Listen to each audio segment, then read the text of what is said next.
I grew up and finished college in Oregon, but then moved away, finally to return to the Pacific Northwest in 1976. Our family has lived on the East Side ever since. Besides all the amenities that are available on the East Side, it's been the residents and the neighborhood that has anchored our stay. I've been involved with Sense as a board member since 2015.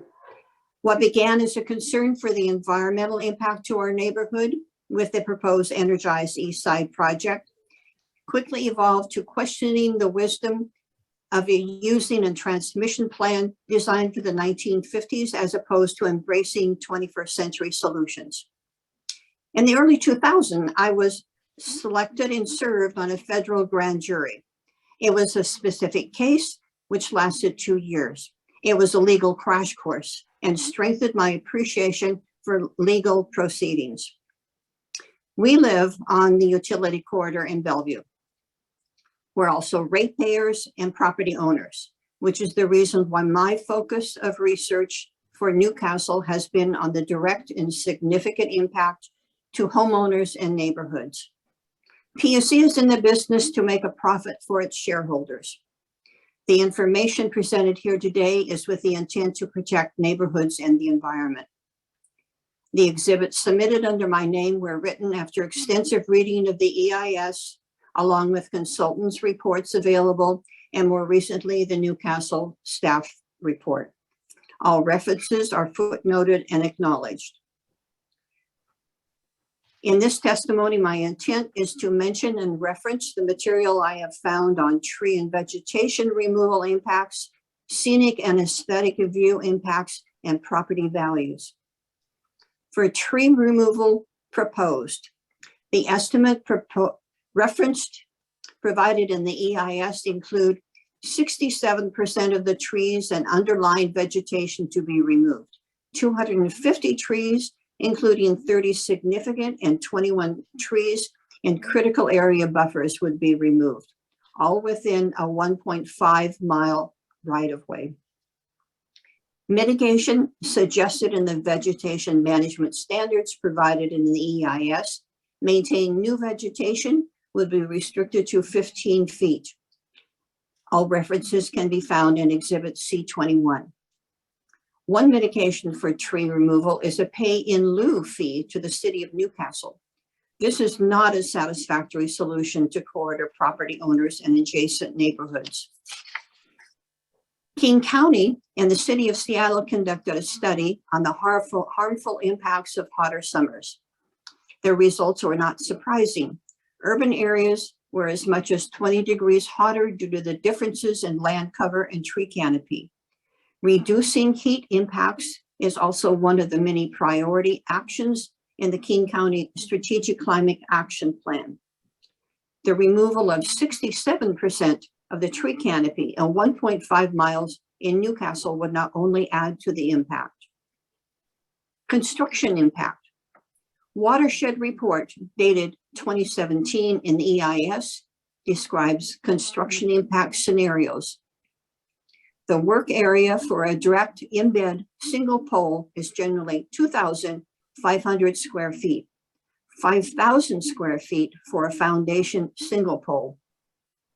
That's about the size of most houses along the corridor. This is referenced in Exhibits C21 and C32.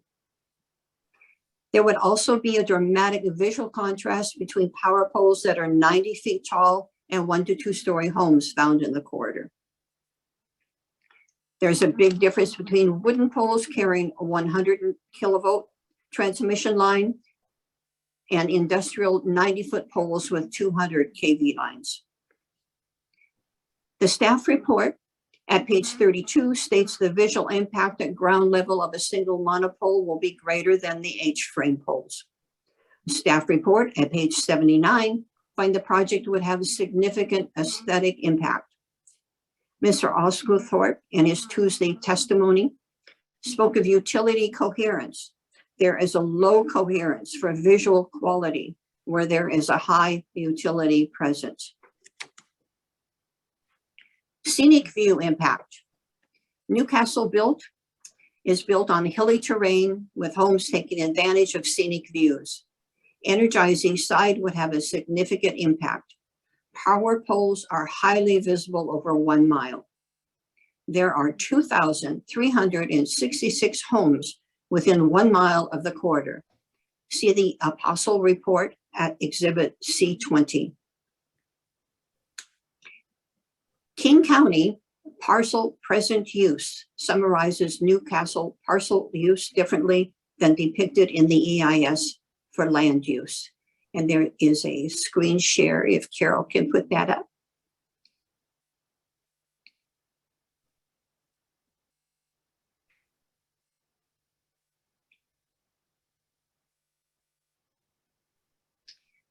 The present use states a 60.8% residential land use in the Newcastle transmission corridor. This contrasts with 1% commercial land use. See Exhibit C32.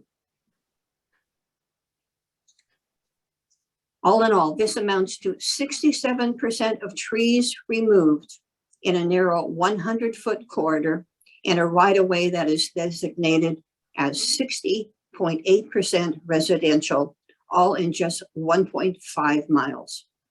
Thank you, Carol. From what I have observed, it's the residents of Newcastle who would be most impacted with the construction of the 230 kV transmission lines. Homeowners in Olympus with a current view of Mount Rainier would see a big change with the construction of 90-foot power poles. Mr. Osgood-Thorpe also mentioned the impact of degree of contrast in his Tuesday testimony. At 90 feet, there would be little that could camouflage the power poles against the skyline. The staff report at page 12 repeats the EIS conclusion that the project is inconsistent with the Newcastle comprehensive plan policies and may result in significant impact. The staff report at page 32 agrees with the FEIS 4.2.5.7 that the degree of contrast with the built environment would result in significant adverse impact of visual quality within the residential portion of Newcastle. Exhibit C22. I'm disappointed with some of Jake Middleton and Tetra Tech's simulations of view impacts as provided in Exhibit A23 and A24. I would invite him to further explore the Olympus neighborhood to get a better perspective. Also, I would point out that Exhibit A26 is not a photo from Newcastle. It's actually from Somerset Drive in Bellevue, a block away from where I live.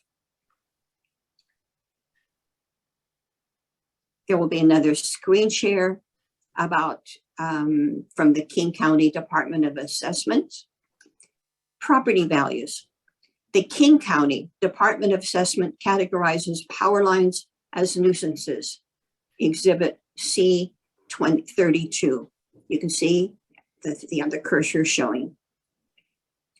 Lowered assessed value is due to obstruction of view, which coincidentally affects residential properties and not commercial properties. Power lines are not compatible with the character and appearance of properties as described in the Newcastle Municipal Code. Thank you, Carol. Home ownership is likely one of the biggest and largest investments of the residents in Newcastle. Besides a lower valuation on their property, homeowners will also be hit with higher utility rates if Energize Eastside goes forward. The EIS report on economics states that the city of Newcastle is considered a representation of a worst case in terms of susceptibility to economic impacts from changes to assessed value. This, according to this report, is because property taxes make up the majority of Newcastle's revenues. Exhibit C32. In February 2016, Newcastle adopted a moratorium for new construction. 17 months later, the ordinance was codified as Newcastle Municipal Code 1844052, the purpose of which to protect residents and residential neighborhoods for overreach by utilities and commercial developments. Newcastle Municipal Code 1844-52 requires a proposed utility facility, regional location, and site be the consequence of needs or demands from customers. The Synapse report says the demand does not originate from the corridor in Newcastle. It states, our assessment of power flow finds that current or projected electric peak demand arising solely from the city of Newcastle does not trigger an operational need for the proposed transmission expansion.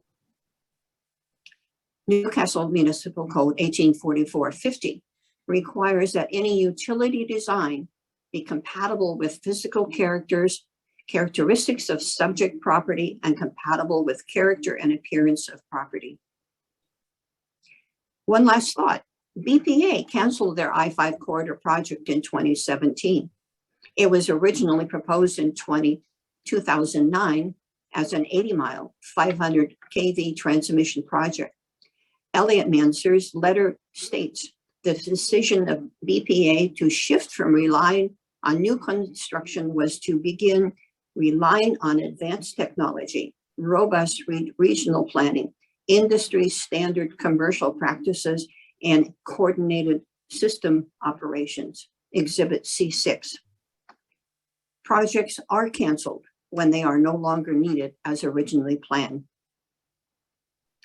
It's hoped that you, Mr. Hearing Examiner, will consider the residents and property owners in the city of Newcastle and will give weight to the Newcastle Municipal Codes as stated in Newcastle Municipal Code 1816-010 to preserve the aesthetic character of communities, to improve aesthetic quality of built environment, to promote retention and protection of native vegetation. I thank you for the opportunity to speak. Thank you. All right, thank you.